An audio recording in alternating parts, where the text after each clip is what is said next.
Hi, I'm Ben for learningsurfphotography.com. I'm going to talk to you about the Sony 70-200mm f4 lens and how I found it for shooting surf photography. So the camera I'm using is the Sony a6000. That's an APS-C cropped sensor camera. Here it is. So it's quite a small form factor. And this lens is designed for a full frame sensor, so like an A7 or an A9 series. So that means it's bigger and it's more expensive, and it basically projects a bigger image onto the sensor. So if you compare it to Sony's telephoto zoom, which they designed for the APS-C smaller size sensor in the a6000, you get the 55-210mm, so bigger range, 55-210 versus 70-200. Much smaller, as you can see. It does zoom, it does expand as it zooms, but still much smaller. You can chuck it in your coat pocket. This is one I've been using and really enjoying since I owned the a6000. But this one, in terms of image quality, yes, it is better, and it lets in more light. It's faster. It's got an f4 aperture compared to f4.5 at the wide end to f6.3 at the 210mm end for this 55-210.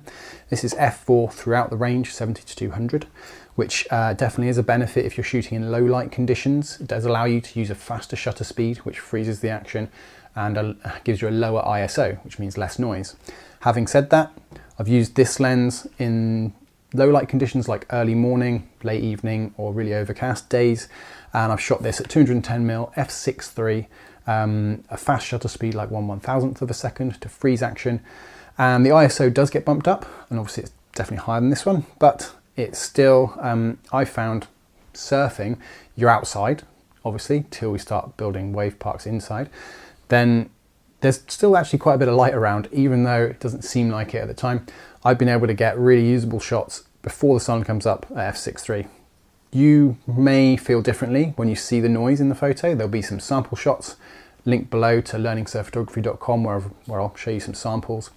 And you can really decide whether that's an acceptable level of noise for you.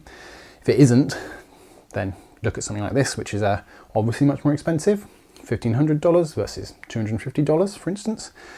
But you will get a cleaner image because it's faster. You could go for the f2.8, which is faster again, but obviously that just costs that much more, and it's that much bigger.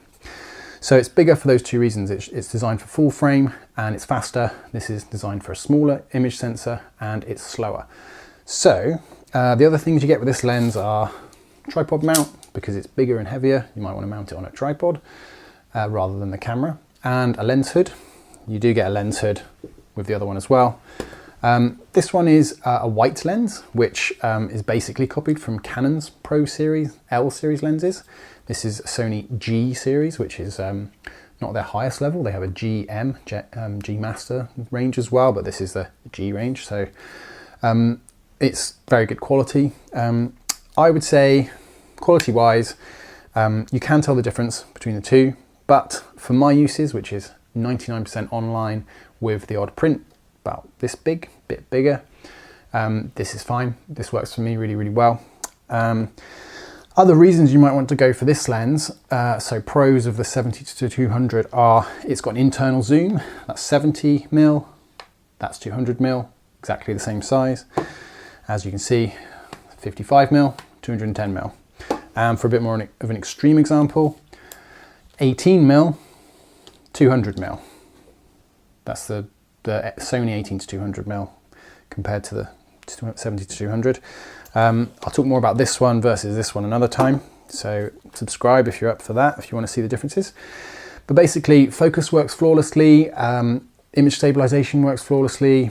I've had no problems at all. I really don't go into technical detail in these reviews because I just want to talk about surf photography. There's lots of other places you can get the more technical stuff. So purely for surf photography, not a huge advantage in terms of the speed for my use. The other thing is the internal zoom, like I just showed you, means that this really lends itself to being used in a water housing. Naturally, it's pretty big. This is a port which is originally designed for the Canon 70-200 f4, which is in fact very similar to this one in terms of size. So it fits in. You stick a little lens collar on this one and you've got zoom control on the side. This is Aquatech, but I have used it in an old DSLR Aquatech housing, which I adapted. I'll put some sample shots here and on learningsurfphotography.com. But salty surf housings make a port which is very similar to this one, which is for this lens, designed specifically for this lens. So if you do want to shoot with an A6000 range camera, 6300, 6500 as well, and this lens, then look for a salty surf housing. It's probably your best option. Or if you can find the right port, which I'm not sure they make them for that port type anymore, but it's a long story, but I'll write about it in the blog post. Aquatech ports that fit the ATB housings are slightly different to their other ports, so you might not be able to find one just like this for this lens if you've got an Aquatech housing for your A6000 camera. So yeah, salty is a good option. The one I use at the moment is a Liquid Eye C6000, which is much smaller, designed for APS-C style lenses. So it's for fish eyes and prime lenses that are much smaller than these lenses. And it works brilliantly with those, but means you can't use something like this in there. So yeah, I would recommend it if you really need to shoot from the water, if you're shooting from a boat, or if you're, maybe it's a point break and you want to shoot kind of relatively close and far away. This is a good option.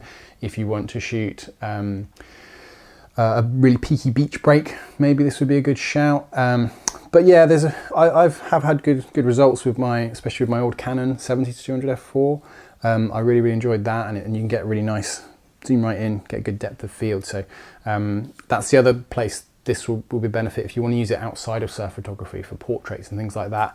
This is going to be a big improvement over this in terms of blurring the background, because it's got that much faster an aperture, f4 versus f6.3 at the top ends of each.